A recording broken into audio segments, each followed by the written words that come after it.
देखते जिसमें सबको खाने पीने को खूब मिले, खूब आनंद के साथ मस्ती के साथ खाओ, तो होली, दिवाली, दशहरा ये त्योहार के रहते हैं। और संक्रांति हम सब समझ सकते हैं, यशस्वी प्रधानमंत्री ने फिर हमको एक दिवाली दे दी है, एक त्योहार का मौका आया हम सबके लिए, जिस त्योहार के आधार पर हमारा अपना 22 तारीख का दिन इतिहास में अमर हो जाएगा, अमिट हो जाएगा।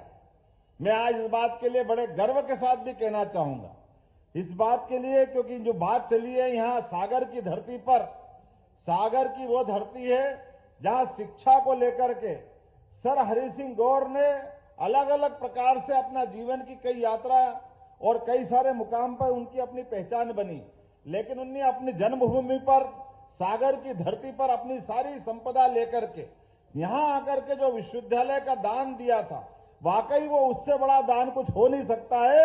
आधुनिक समय के लिए वो इतना बड़ा सम्मान है। मैं उनको नमन करते हुए अपनी बात कहूंगा। सागर के माध्यम से विश्वविद्यालय उस समय खोल दिया जब सागर के बारे में आज भी कई कठिनाइयां आती है, कई सारी चुनौतियां सागर और सागर के लोगों ने सहन की है। सागर ने हमेशा एक बात का साथ दिया, मैं उसका नमन करता हूं। आला उदल के जमाने से इस बुंदेलखंड ने कभी गुलामी के आगे सिर नहीं झुकाया, ये मुझे इस बात का सदैव गर्व रहा है। कोई क्या कर सकता है? कोई यही कर सकता है, कोई खाने को कम देगा, पीने को कम देगा, कोई व्यवस्था छीन लेगा, लेकिन स्वाधीनता तो नहीं छीन सकता ना। अपने खून का बलिदान देने के लिए जब बुंदेल आगे बढ़ते तो धरती डोलने लग जाती है, कंपायमान होने लग जाता है। यह हजारों हजार साल से यहाँ की परंपरा रही है।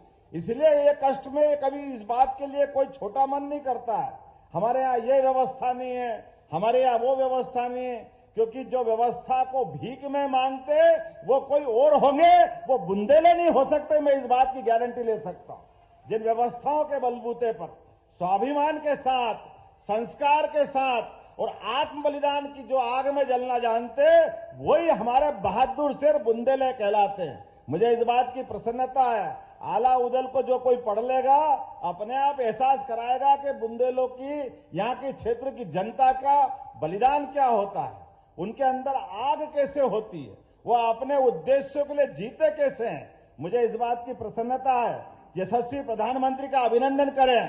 बीना रिफाइनरी के माध्यम से उन्होंने रोजगार की भी बड़ी संभावना अगर चालू की तो सबसे बड़ी सौगात 50,000 करोड़ की आपके इस बुंदेलखंड के अंदर दी है, इसी सागर जिले के बीना रिफाइनरी के माध्यम से। और एक नहीं, दूसरी सौगात यशस्वी प्रधानमंत्री के साथ यशस्वी पूर्व मुख्यमंत्री के लिए भी अभिनंदन करें, शिवराज सिंह चौहान जी के माध्यम से, जिनने केन बेतवा का बड़ा निर्णय कराया है। मुझे इस बात की प्रसन्नता है, केन बेतवा के माध्यम से बुंदेलखंड की धरती भी पंजाब को पीछे छोड़ेगी, लहलहा के फसल के माध्यम से अपना मार्ग खुद बनाएगी, जिसके माध्यम से बड़े पैमाने पर रोजगार की जो कमी होती थी, स्वरोजगार की अपनी खुद की खेती हरी भरी करके अपना रास्ता खुद बनाएंगे।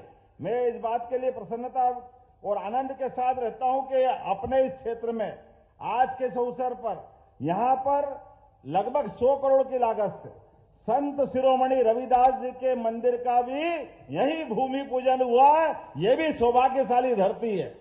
रविदास जी वो व्यक्ति है जिन्हें जीवन के कितने प्रकार के पाठ पढ़ाए जीवन में, वो भी उस दौर में जब रविदास जी को जीवन, उनकी अपनी जीवन पद्धति और उनका व्यवसाय, कई प्रश्न उठाते थे लोग उस समय, लेकिन अपने परमात्मा पे विश्वास करके सनातन संस्कृति को धन्य करने के लिए कोई संत आगे बढ़े तो वाकई रविदास जी को नमन करने की जरूरत है। आज के इस दौर में वो विचार आज भी पूजनीय है। रविदास जी का विचार ये छोटा मोटा नहीं है। हरि का भजे सो हरि का होय, जात पात पूछे न कोई, कितना उदात्त विचार, छोटा मोटा विचार है क्या? हमारे समाज को फूट डालने के आधार पर अंग्रेजों से लेकर कई लोगों ने ऐसे ही षड्यंत्रों के बलबूते पर समाज को लड़ाते लड़ाते पता नहीं कितने कष्ट दिए। ऐसे कठिन काल में भी रविदास जी ने वो उदात्त भावना अपने पास रखी और ऐसे कई शिष्यों की मालिका खड़ी करी, जिसके भरोसे उन्होंने परमात्मा में विश्वास करने के लिए अपने उद्देश्य के ले आगे बढ़े। गंगा के किनारे बैठ करके बनारस के घाट पर इतना पवित्र विचार लेके कोई चल सकता है, वो एक ही नाम होगा, वो रविदास जी का नाम से बढ़कर कोई नाम नहीं होगा, जिनके पास चित्तौड़ की महारानी भी प्रणाम करके अपने आप को धन्य मानती है। ये रविदास जी का जीवन हो सकता है। हम सब के लिए सौभाग्य की बात है। आज के इस अवसर पर यहीं पर एक और जानकारी देना चाहूंगा।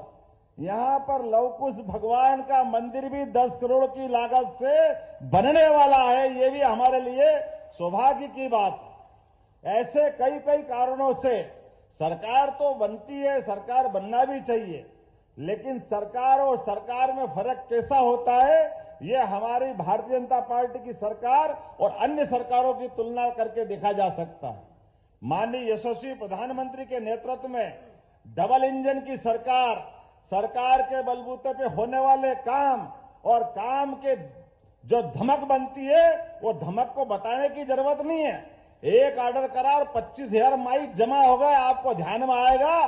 दूसरी बार हिम्मत नहीं पड़ी, दूसरी बार बोलने की जरूरत भी नहीं पड़ी। ये जो अपनी अंदर की व्यवस्था है, आज जैन समाज से लेकर कई लोग इसका अभिनंदन कर रहे थे, तो वाकई वो मेरा अभिनंदन नहीं है, वो भारतीय जनता पार्टी के निर्णय का अभिनंदन है। हमारे यहाँ सभी के कानून है, ध्वनि प्रदूषण कानून भी है, उसका पालन करना हम सबकी जवाबदारी। हम इस देश के अंदर सभी धर्मों को लेकर चलना जानते हैं, सभी धर्मों का सम्मान करते हैं, लेकिन मेरे कारण से आप परेशान हो, इस बात को कोई सरकार परेशान होने के लिए या सरकार उसको रोकना चाहती है। मैं आज के इस अवसर पर, एक तो आपने जो मांग रखी, शैलेंद्र भाई, हमारे गोविंद भैया, बीडी जी, सबने कहा है कि यहाँ पर स्टेट यूनिवर्सिटी की जरूरत है, तो हमने कहा इसी साल जून से यहाँ विश्वविद्यालय की स्थापना करने की घोषणा करते हैं।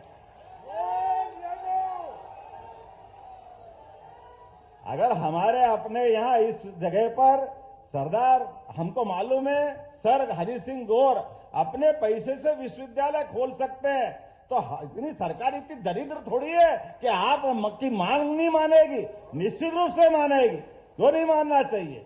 और इसकी व्यवस्था भी हमारे अपने लिए, अभी कोई भवन तैयार होगा, उसी भवन में इसी सत्र से विश्वविद्यालय प्रारंभ कर दिया जाएगा। इसके साथ साथ उद्योग के लिए भी बहुत जल्दी बुंदेलखंड पैकेज लेकर के इसी संभाग के अंदर उद्योग की बड़ी बैठक करके बड़े पैमाने पर उद्योगों की भी मालिका तैयार करेगा, जिसके माध्यम से उद्योगों के आधार पर लोगों को रोजगार मिलेगा। इस व्यवस्था के आधार पर भी हमने निर्णय किया है कि बुंदेलखंड की धरती पे इस बात की भी आवश्यकता है। मुझे एक और बात आपने कही कि बुंदेलखंड में वो जो हमारी सड़कें खुद गई, और आपने कहा कि वो टाटा कंपनी का कोई पैकेज है। हमने कहा कोई कंपनी ने एग्रीमेंट किया है, तो हम तो उससे जब तक पाई वसूल नहीं कर ले, ये सरकार चुप नहीं बैठेगी। 25 करोड़ रुपए उससे वसूल करके निश्चित रूप से आपके इस सागर के लिए जो सड़कों के लिए खुद ही उसको देने का एस्टीमेट बनाया। मेरे पास नगर परिषद का ये आ गया एस्टीमेट का पत्र, निश्चित रूप से बहुत जल्दी आपकी राशि आपको देंगे और उससे हम निश्चित रूप से राशि लेंगे। आज के इस अवसर पर वैसे तो बहुत सारी बातें थी, लेकिन समय कम पड़ गया। सबसे पहले तो मैं दोनों हाथ जोड़कर आपसे माफी चाहता हूं कि आने का समय जल्दी था लेकिन देरी से आया। लेकिन आने के बाद हमने अपनी एक नियम बनाया कि आने के क्रम में हमारे अपने प्रशासनिक लेवल पर जो हमारे लॉ एंड ऑर्डर की मीटिंग हो, प्रशासन के जरिए निर्माण कार्यों की बातें हो, उसकी भी मीटिंग होना चाहिए। इसलिए संभाग की वो बैठक भी हमको करना है। इसलिए मैं उम्मीद कर रहा हूं आप सबके माध्यम से, आप मेरी अपनी बात को यहीं समाप्त करूंगा, लेकिन आपसे एक संकल्प करवा रहा हूं। अपने हाथ खड़े करो और आप भी खुद खड़े हो जाओ और हम सब संकल्प करें परसों के लिए कि राम जी के उस गर्भगृह में प्रवेश के लिए नरेंद्र मोदी जी जब अयोध्या में बैठ करके परमात्मा के लिए वो अद्वितीय क्षण हमको उपलब्ध करा रहे हैं, तो हम अपने अपने स्थान पर जो जहां है भाग बैठ करके दिवाली मनाएंगे, आनंद में सम्मिलित होंगे। बोलो तैयार है? तो अपनी मुट्ठी बांधो और एक बार और जय जय श्री राम।